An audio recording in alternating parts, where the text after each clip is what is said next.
In today's content tips, I want to share some tips and strategies for setting up your author website. Having a website has a lot of advantages and allows you to get more targeted traffic to your books. To get started, you want to register your domain based on your chosen pen name or whatever name that you're using. You can register your domain for less than $15 a year through Namecheap.com.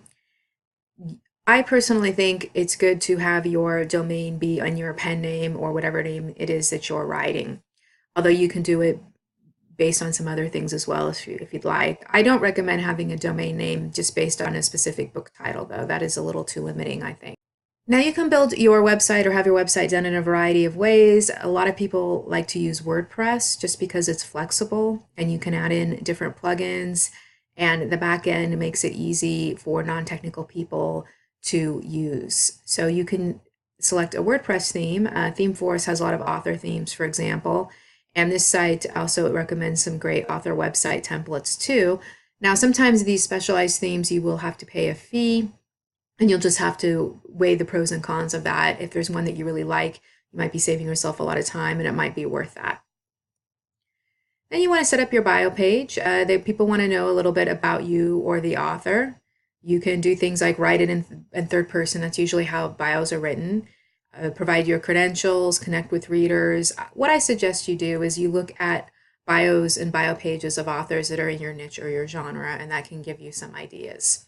You can also use it to help people complete a call to action, such as downloading a free book or something along those lines.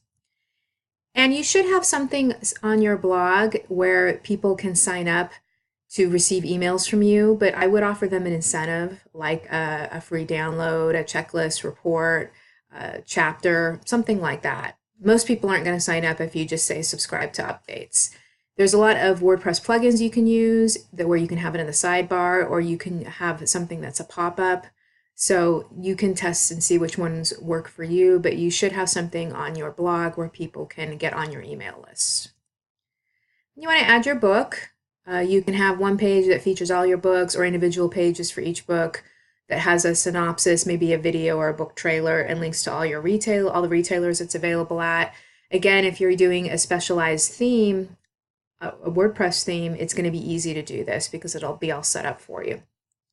Incorporate social media links. You can put them in the navigation menu so people can see them wherever they are on their site, like at the footer or in the sidebar are popular places. And if you can include some social proof or editorial reviews, this is great too. Social proof and testimonials are great ways to convert browsers to readers. Amazon does not allow you to copy and paste reviews from their site to your site. My understanding is if you're a book author, so you would want to just get more third-party reviews or social proof types of things to include there. So if you'd like to get more free fast fixes for your book, check out my free report here at amyharrop.com/pages, opt-in free fixes, and don't forget to subscribe to my YouTube channel. Thanks.